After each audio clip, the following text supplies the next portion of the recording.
Welcome to the Egg Whisperer Show, a podcast designed to create more reproductive health awareness and discuss your fertility preservation options. Here's your host, the Harvard-educated fertility specialist, Dr. Amy. Welcome to the Egg Whisperer Show. I am so delighted to have Dr. Behzad Varamini and Hannah Varamini on today's show. Welcome, you guys. Thank you so much. Thank you so much for having us, Dr. Amy. We're so excited to be here. We're going to talk about the true facts about your prenatal. As a married couple, you guys started Tend Prenatal, which offers prenatal supplements with a twist. Hannah is an artist and startup consultant with a lifelong aversion to pills. Behzad has a PhD from Cornell in human nutrition with an emphasis on prenatal nutrition and infant brain development. After a fertility journey that included 2 pregnancy losses, they've created a business that nurtures women in all stages of fertility, pregnancy, and postpartum.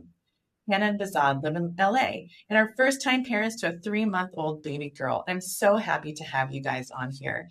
And I have to tell you how I found out about you. I'm not sure if you know this. I was at a conference and I saw your prenatal bars and I started eating them and I skipped the lunch. I was like, why would I eat lunch when I could have these delicious bars? Not that I'm trying to get pregnant, but they were so yummy. And I might have taken 3 more for the road, but we won't talk about that. What made you decide to start your own company? We never dreamed that we'd actually start a business together. But when we first started trying to have a baby, we realized a couple of things. First, like you mentioned, I really could not stomach any of the prenatals out there. Then Behzad started furiously reading all those supplement labels, and he didn't like any of them. So it was this perfect collision of my problem with his expertise. Yeah, like Hannah said, I'm reading all these labels and I just find myself disappointed. From all the training I had in nutrition, it was clear that foods were superior in so many ways to synthetic isolated vitamins and nutrients. Actually, my dissertation, like you said, Dr. Amy, was on prenatal diet and infant brain development. So what foods and what sort of factors during the pregnancy for the mother lead to optimum development of the brain, neurocognition in the child. So we spent 3 years after watching Hannah struggle for almost 3 years as well, taking prenatal vitamins, sourcing ingredients, testing recipes, having taste testing parties at our house during the pandemic to get where we are today with Tend, which is the world's first real food prenatal in the form of a delicious snackable bar made to be enjoyed. It really is enjoyable. I knew that for sure firsthand.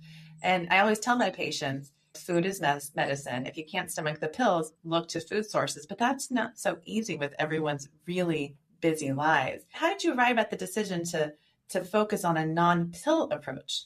So I've struggled to swallow pills ever since I was little. And I remember my mom, she forced me to swallow these huge red vitamins and I just couldn't do it. I got really upset. She got upset. It was mildly traumatizing. I still remember it.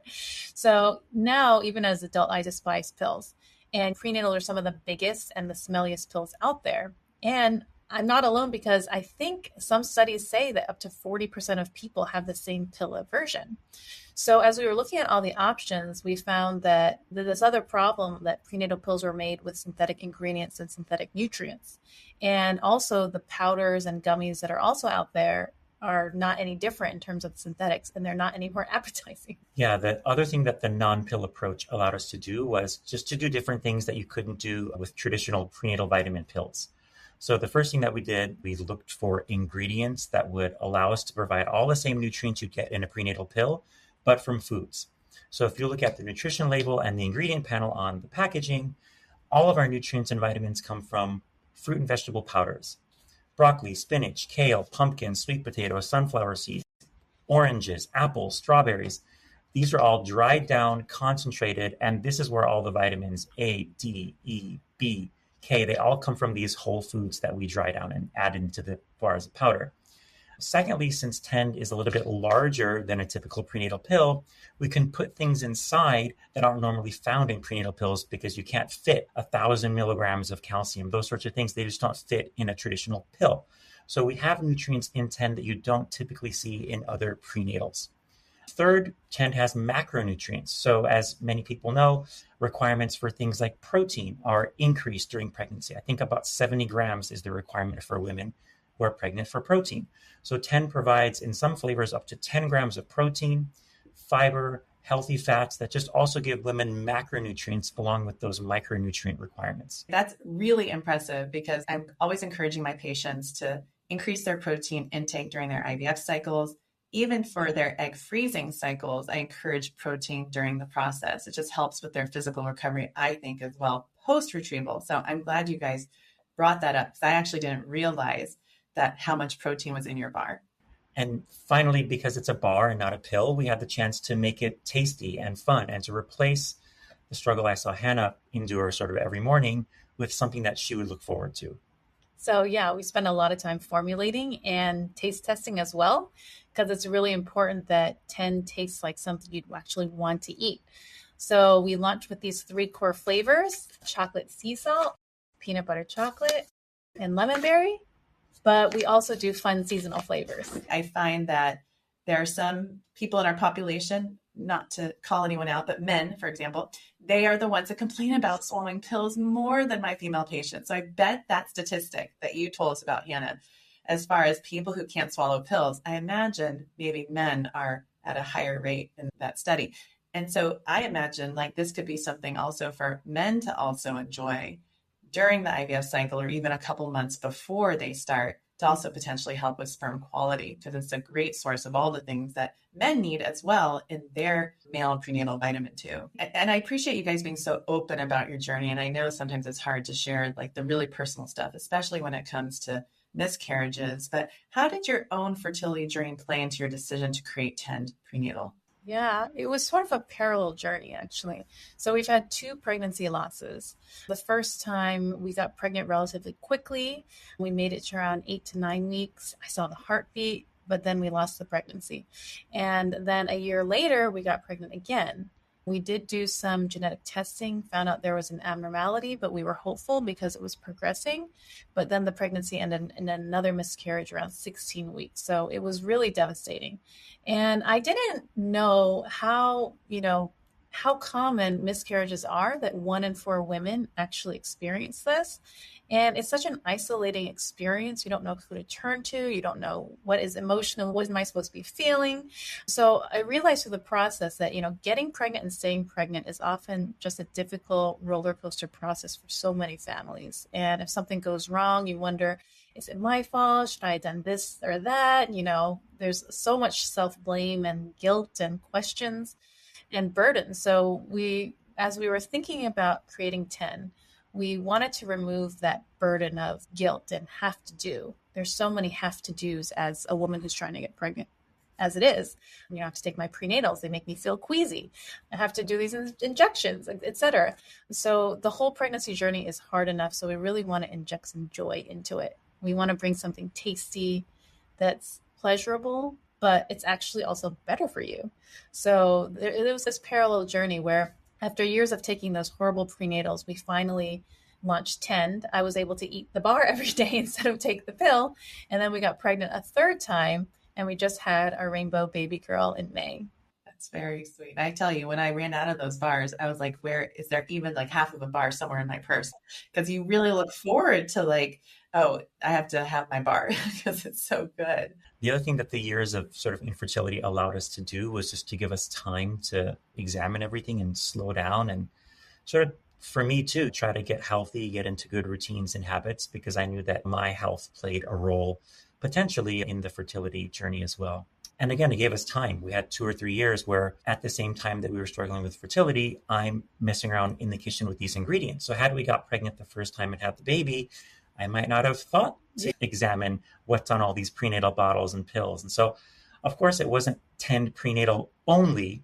We like to think it played some part that helped us along this fertility journey, but it gave us the time and space to just look and examine more closely at things we were putting into our bodies and just come up with a solution that at the end of the day for Hannah would just be more enjoyable and more nutritious. Yeah, and you are an expert. I mean, with the PhD from Cornell in human nutrition, I'd love for you to also talk to us a little bit more about supplements and what nutrients do women who are trying to conceive or are already pregnant really need? I can tell you about the one that most everybody has heard of is folate, which is a vitamin B9, or in its synthetic form, it's called folic acid. And this nutrient is really critical in preventing neural tube defects, which is one of the first things that forms in the fetus. And it's also in a lot of prenatal supplements and fortified in food as well. And the second one that maybe is not as commonly known is choline. More than 90% of women are actually deficient in choline. And similar to folate, is critical for the development of the baby's brain and nervous system. So taking choline has been shown to increase blood supply to the placenta, actually, which is great. And then it also affects and improves the processing speed and attention of the baby. And just a side note, we'll talk about this in a little bit, but the synthetic form of choline bitartrate has actually been shown to be potentially harmful. Yeah, there's so many nutrients that are critical for pregnancy, along with folate and choline, I would say. Iron, especially, it's one that's so difficult to get from the diet. Iron from foods is not very well absorbed.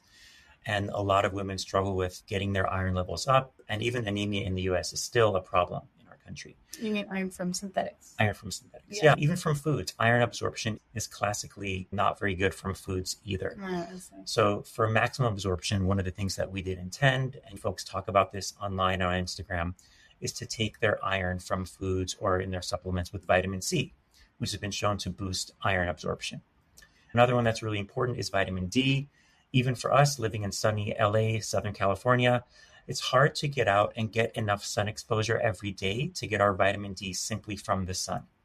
And most prenatals that we looked at and that I've studied don't have enough vitamin D. There's actually a lot of studies out there showing that vitamin D doses that are actually much higher than the dietary sort of recommended levels are actually beneficial, safe, and tolerable in women for pregnancy. And there's 1 or 2 studies that actually show that higher doses of vitamin D, up to 4,000 IU a day, reduce the risk of preeclampsia and gestational diabetes. So knowing that vitamin D is critical and that we can't get it all from the sun, that was a nutrient that we focused on having a lot of in Tend as well. Last one I'll highlight here, and then I'm sure we'll talk more about nutrition and prenatal, is magnesium.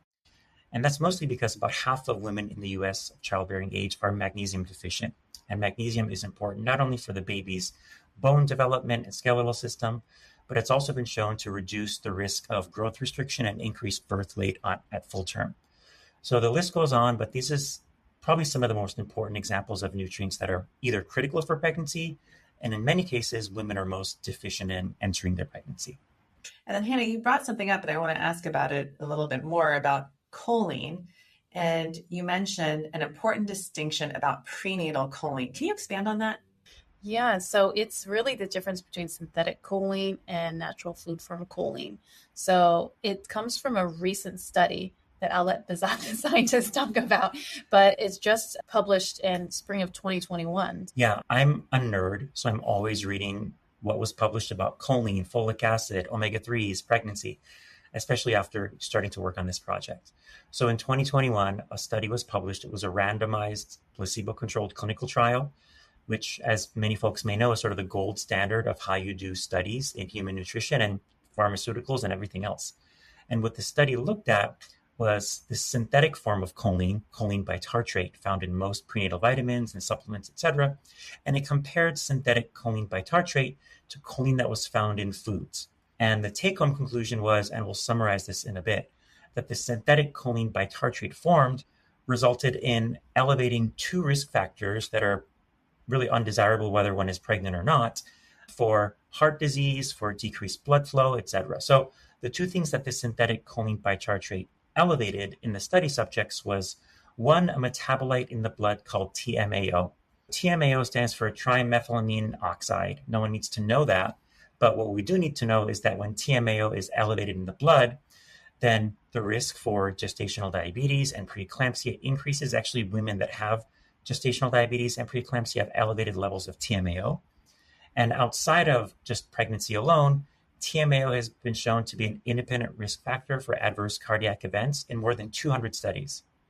So just increased serum cholesterol increases the risk for heart attack, stroke, etc. So does TMAO. When they looked at choline that was given to people from foods, and the source of choline in that case was eggs, and phosphatidylcholine, which is the kind of choline you find in sunflower seeds, nuts, etc., TMAO levels did not change. So the source of choline in this study was really important in determining if that TMAO risk factor was elevated or not, and it was only elevated in that synthetic choline bitartrate. The second outcome they looked at was platelet aggregation and stickiness.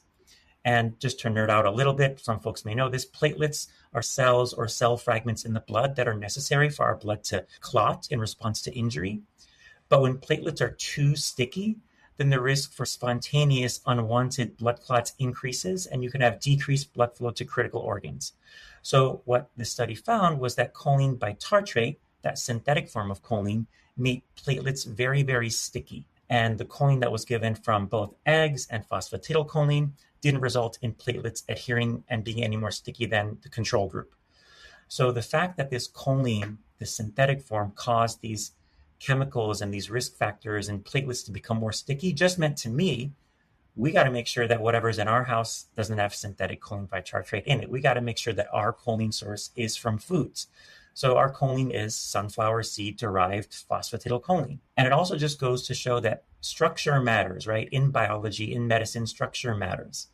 And choline bitartrate has a different structure than choline in foods. And it's been understudied until this clinical trial. But what this clinical trial shows is that structure matters, and that sort of it's much more, I think, natural, and just it makes more sense to trust nutrients from foods than these untested, novel, and many times structures that are used in pills, powders, gummies, etc. Yeah, so this study was huge, and we really wish that more people would know about this clinical trial, because synthetic choline bitartrate is in many prenatal vitamins.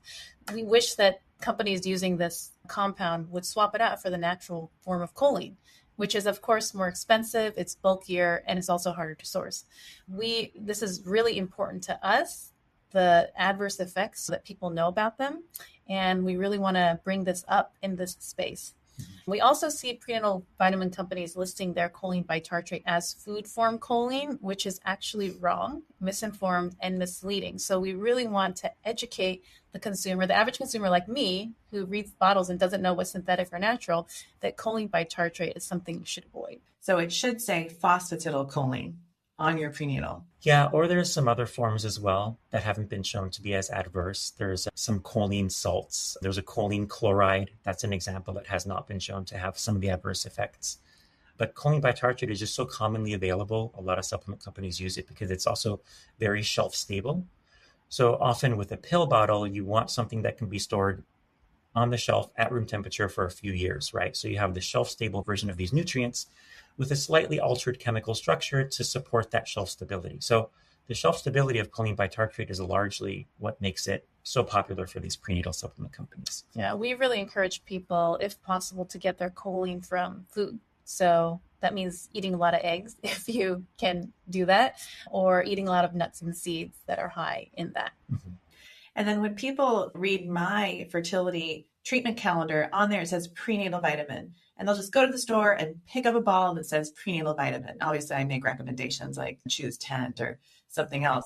Is that sufficient that they just go to the store and pick up something that says prenatal vitamin on the bottle? Or are there other things that fertility patients should be considering when choosing a prenatal? Yeah, this is a really important question. I think, like Hannah mentioned about folate in the beginning, most prenatals will have folate or folic acid.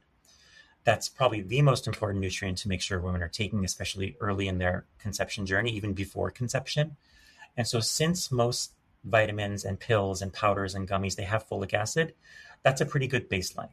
So I can't say that all the stuff out there is bad and is harmful because it's got folate or folic acid, which is a really critical nutrient, and it's helped thousands, right? Millions of women have healthy pregnancies and avoid neural tube defects.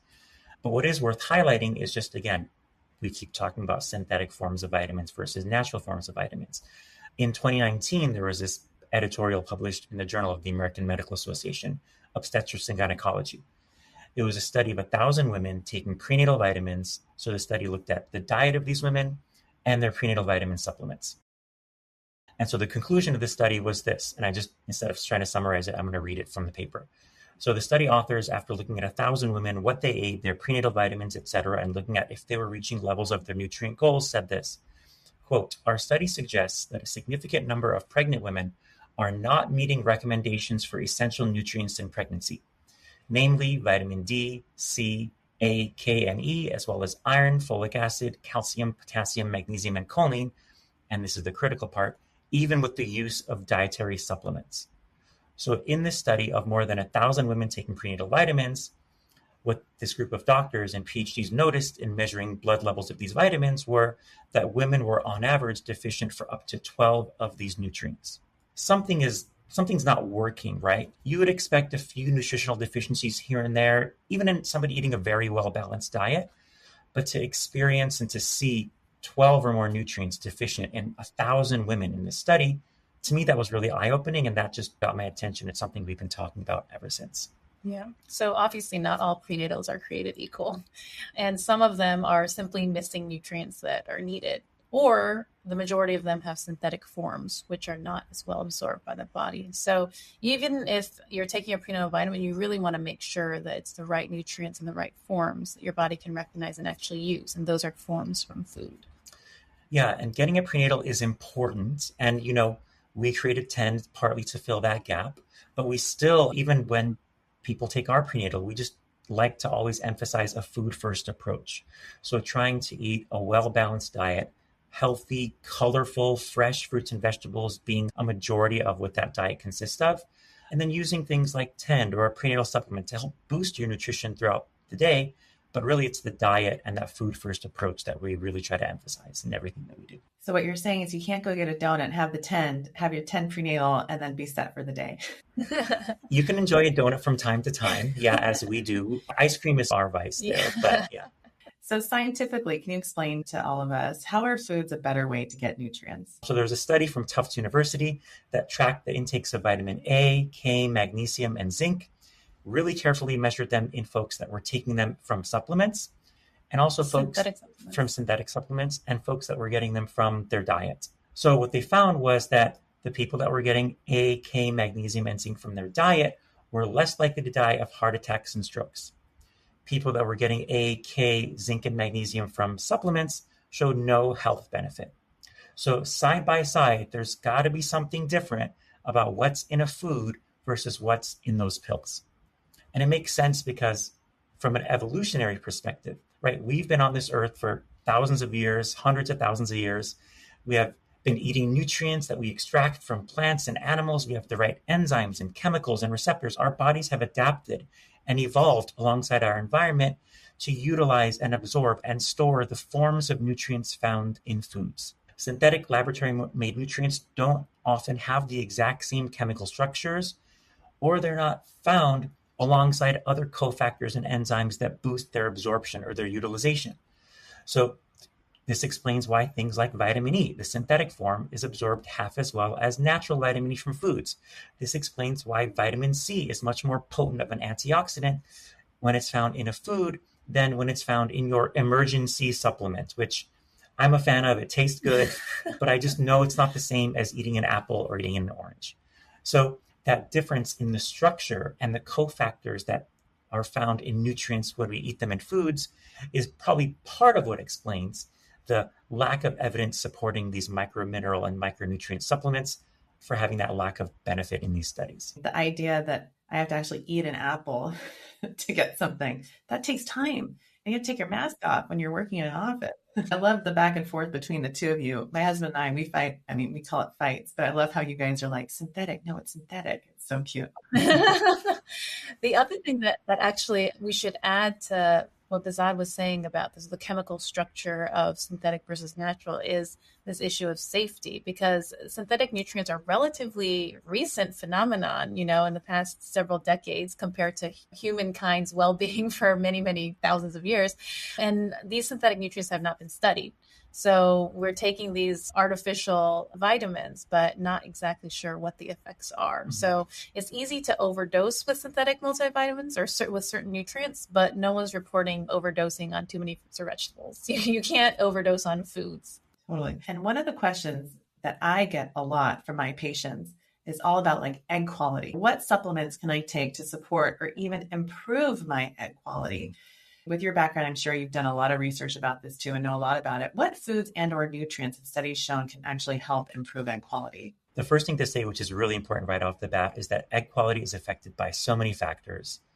And we don't always fully appreciate or even understand those factors, right? We know that one of the main factors that affects egg quality is just gestational age, or the age of the woman. And so it's hard to say that this one specific diet or nutrient is going to solve all of those issues. I think it's important for women who have struggled with fertility to see a qualified healthcare practitioner, OBGYN, and to first and foremost rule out things like PCOS or other things that could be complicating their fertility journey.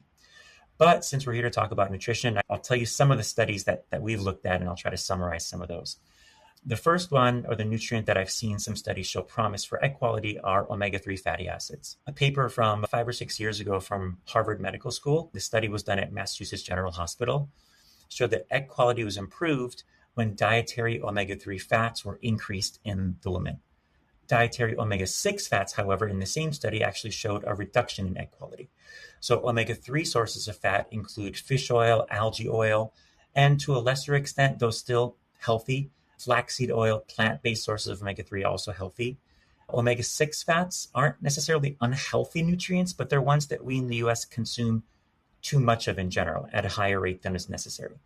Those are what we typically think of are the fats found in sunflower oil, corn oil, soybean oil, safflower oil, etc. They're not necessarily bad, but they're overconsumed, and in this study were shown to be associated with a reduction in egg quality.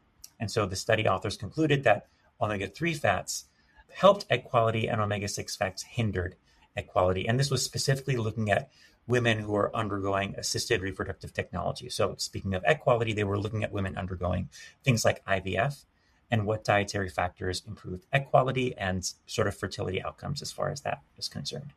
Their conclusion was that for every 1% increase in serum or blood levels of omega-3, the probability of clinical pregnancy increased, or they call it a live birth, increased by 8%. So it's not easy to increase your serum omega-3 by 1%. That's actually quite a bit of omega-3. That's quite a few servings of salmon per week, but it is attainable. And the fact that this happened in an ART study of women undergoing IVF is applicable, I think, to that question. You're telling me about an increased live birth rate of 8%. I just want to go out and just find salmon somewhere and give it to all my patients when they start their cycle with me. That's impressive. Very promising again for improved egg quality is antioxidants. So as we age, all of our cells, including eggs, are prone to increased oxidative stress, which is really just this imbalance between these oxidative free radicals that our bodies produce as a natural part of metabolism and the body's ability to fight those oxidative free radicals with things like vitamins, minerals, antioxidants. So there's a lot of antioxidants that are out there. Vitamin C is an antioxidant, vitamin E is an antioxidant, but this one study in particular looked at an antioxidant found in tuna and spinach and salmon and beans called N-acetylcysteine, or NAC. So in this study, NAC was shown to preserve egg quality by stabilizing egg DNA. So they looked at a bunch of different ways that egg quality was improved in the study. DNA was stabilized, and the egg cell's mitochondria was stabilized and was higher in number. So more mitochondria for a woman's egg and almost for any cell in the body is generally a good thing. And so NAC, the N-acetylcysteine, improved mitochondrial quality and number and also DNA integrity in eggs. Can I ask you a quick question? Where are some good food sources for NAC? So NAC is found in a lot of beans, especially lentils are an amazing source of NAC. Tuna, salmon, and a lot of things that are green. So spinach is the best, as far as greens are concerned, source of NAC, but you can also get it from kale. Swiss chard and rainbow chard are also excellent sources of NAC. Is there anything else that people can focus on when it comes to egg quality? One more, and it's sort of a surprise, melatonin. So we think of melatonin as that thing you pop when you're having trouble falling asleep and you're traveling to get over jet lag. But melatonin actually has some antioxidant type properties that are able to protect cells as well. So in a 2008 study, melatonin was co-administered with vitamin E, and that led to increased fertilization rates in IVF patients. And all these studies that we talk about, if we want to post them later on for folks to look at, read about, I'm happy to share all these studies for people that want to go a little bit deeper. Oh, I imagine my patients would love to see the study. So we'll definitely link them to the article that will go with this interview for sure. That's great. And then the other one that we wanted to mention, which is more commonly recognized or known, is CoQ10. So the data is mixed on effectiveness, but what is clear is that CoQ10 levels in the egg decrease as women age. So getting more CoQ10 is a really good way for women to ensure that their cells have enough of that nutrient. And are there any particular foods that people can consume more of to get more CoQ10? Great question. The foods that have the most CoQ10 are actually meats, animal meats. So if you're into liver, that's got the most Q10. It's got even more than muscle. But steaks, meat, red meat actually has more than chicken and pork, are probably the best dietary source of CoQ10. If you're a vegetarian or vegan, it's much tougher to get it from foods. It is present in beans, lentils, soybeans, etc. But to get the amount that is in most supplements, 200, 300 milligrams of CoQ10, is really hard to get from food unless you're eating a big slab of red meat every day. I got it. And are there any foods, because I get this question a lot, is there anything that I'm eating that could harm my fertility? So what would you tell a patient like that? Yeah, I think just like, of course, healthy foods have been shown to assist in fertility, there's been studies that have looked at what foods can hinder that fertility process. It'll initially sound just unsatisfying, but unhealthy diets high in processed foods, saturated fats, red meat, potatoes, sweetened, sugary beverages, those have been shown to result in poor egg quality in couples undergoing IVF. They also looked at fast food consumption. This is a study from more than 10 years ago now, but it probably still holds true today that those fast food consumption 3 or more times a week resulted in decreased egg quality, and similarly low fruit and vegetable consumption resulted in decreased egg quality compared to women that were on healthier diets. Got it. I'm glad you said 3 times a week, because so many of my patients, I call it an internet fad, where they drive from their procedure and they go right to McDonald's for their fries. It's comforting for sure, but your McDonald's fries aren't going to hurt you. It's just one time. Yeah, and we like to have fun and get burgers and fries and ice cream once in a while too. So just not every day. Not every day. And there's also some non-dietary factors. I just read this study a day or two ago, but there's about 10 or 12 studies actually that look at pesticide exposure and how that can cause complications for fertility, disrupt timing of egg release, and decrease egg quality. So a lot of dietary stuff, but just to also bring up pesticides, it's just your environment, and even things like stress have been shown to affect fertility rates in women that are undergoing IVF. I wish I could just have you on a loop in my office, because like everything that you're saying is just impressive and you're data driven. And I feel like I can really share this information out with my patients and say, Behzad and Hannah say this, so it has to be true. We have to have you come back on every 6 months and give us an update about what's in the literature for sure. So we talked a little bit about egg quality right now. And the other question I get is this: is there anything I should be doing to improve my chances of having a healthy implantation? So tell us more about that from a nutrition standpoint. Unfortunately, in the world of nutrition, there's not as many studies that sort of tease apart what dietary factors promote implantation. But given what we know about implantation, and given some of the animal studies that are out there, we sort of have some clues as to what may benefit. There's one in particular that's worth sharing. So levels of dietary protein in animals has been shown to be associated with increased success of implantation. Namely, there are specific amino acids, and the one in particular that I'm highlighting here is arginine. So arginine is an amino acid. There's a bunch of amino acids. They're found in all the proteins that we eat. They make up proteins. Arginine is found in almonds and nuts at higher levels than in other foods. But it was arginine in this study specifically that showed increased microvasculature in the endometrial lining when it was consumed at high levels, and therefore increased success of implantation in an animal model. Again, not a human study. And the way that arginine works is that it's a precursor to a molecule called nitric oxide. And getting nerdy here, but what nitric oxide does is it dilates blood vessels and it sends more blood to the tissues and organs of interest where that arginine is present. So diets higher in arginine caused blood vessel dilation. That meant in this study, more blood delivered to the endometrium, which resulted in a higher rate of success in that IVF mouse model. So arginine it means more protein. Protein deficiency can be a problem, I think, in women undergoing ART. So making sure that they get enough protein to support healthy endometrium and just healthy physiology is the takeaway I have there. Yeah, very cool. And when we first started talking earlier today, we talked about omega-3. And I would love for you to just share a little bit more about omega-3 and some things that we may not know about omega-3 throughout pregnancy. Yeah, I'm glad people are so aware of omega-3 now. I think more than they've been ever before. They're demanding it in their prenatal, and it's in so many prenatals now, which we love to see. But it does a lot more than just assist in the baby's brain development, which is what it's most commonly known to do. Omega-3s are actually anti-inflammatory molecules. So your body can take omega-3 fats through a 1 or 2 step chemical conversion, convert them into compounds that slow down inflammation. So inflammation, especially excessive inflammation, is harmful, not only to pregnancy, but just to overall health in general. You've heard of the term maybe chronic inflammation, right? We want to avoid chronic inflammation. And so omega-3 sort of act like an anti-inflammatory molecule in the blood to reduce inflammation systemically. Secondly, not all omega-3s are created equal. The omega-3s that you see in most of your prenatal supplements are DHA, sometimes, and also very important, EPA. These are long chain, long molecule omega-3s. They're found in fish, algae, marine foods, and oils. They're actually a little bit different biologically than omega-3s found in plants. So you can also get omega-3 from flax seeds, sunflower seeds, pistachios, but they're a little bit different from, and they don't quite do the same thing biologically as omega-3s that you get from fish oil or algae oil or from marine sources.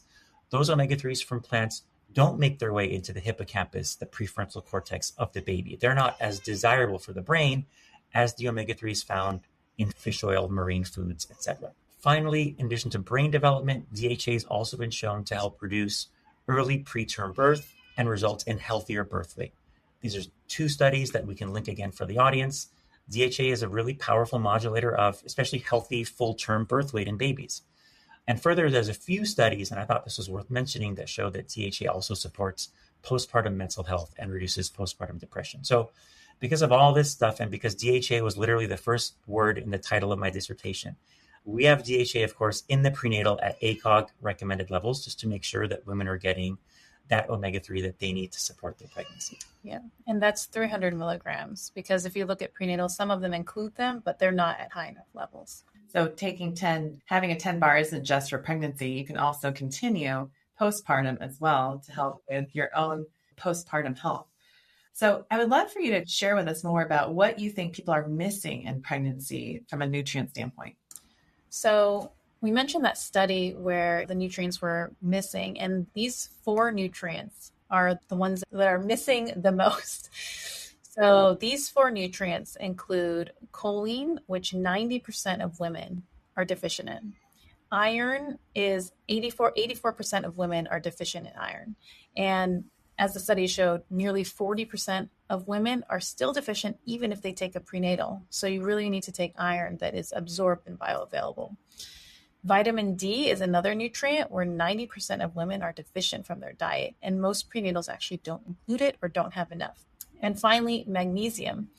50% of women are deficient in this nutrient, even while taking a prenatal. Wow, you're making me want to do a nutrient panel now on my patients as part of their new patient workup, knowing these statistics so that I could hopefully help them get pregnant as quickly as possible and stay pregnant as well.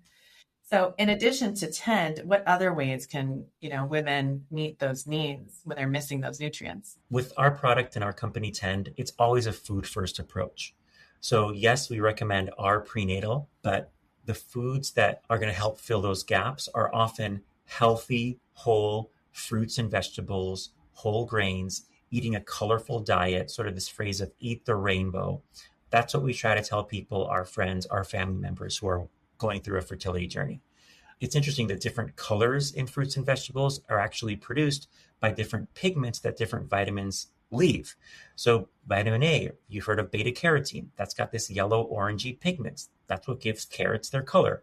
Vitamin E, that's why sunflower oil, extra virgin olive oil, etc., is green or yellow, because it's got vitamin E. So if you're eating a colorful diet, you're already winning on nutrition, because so many of the nutrients that we eat, vitamins and minerals, impart that beautiful color, especially to fresh fruits and vegetables. And in addition to, physical health, we want to also recognize that mental, emotional health are intertwined, and fertility is really a difficult journey often. a roller coaster. So we really also like to talk about community, the importance of exercise, doing something that's good for your own mental well-being, having support and friendships. There's so much more than nutrition, although that's our focus, because we know that conceiving, getting pregnant, staying pregnant, it's a hard process. So we've learned along with our journey how important all of these various factors are. Support on a nutritional standpoint, but also mental, emotional, spiritual. And so we have a lot to be thankful for. We've had a great community that has supported us in our pregnancy losses, but also in the launch of our business. And we're so thankful to be connecting with people like you as well. And we're really excited now that we're a family of 3 and launching Tend and getting into the hands of more women. We believe it's just the beginning. I love it. Thank you for all your work. And thank you for doing such an amazing job, just kind of breaking all the important things that people need to know about prenatals and nutrients they need in pregnancy and what they're missing to just improve birth outcomes, maybe even fertility rates, live birth rates, and my fertility patients as well. So thank you again for coming on today. Awesome. Thanks so much. Thank you so much for listening and for making the Egg Whisperer Show part of your routine. For show notes and full transcripts, visit dramy.org and click on the blog tab. While you're there, you can sign up for the Egg Whisperer newsletter and explore Dr. Amy's online fertility classes at the Egg Whisperer School. You can also follow Dr. Amy and the Egg Whisperer Show on TikTok, Instagram, Facebook, and X, and find full-length videos of each episode on YouTube. Be sure and follow the Egg Whisperer Show on your favorite podcasting app. And if you enjoyed this episode, please leave a review. Thank you again for joining us, and until next time, keep sparkling.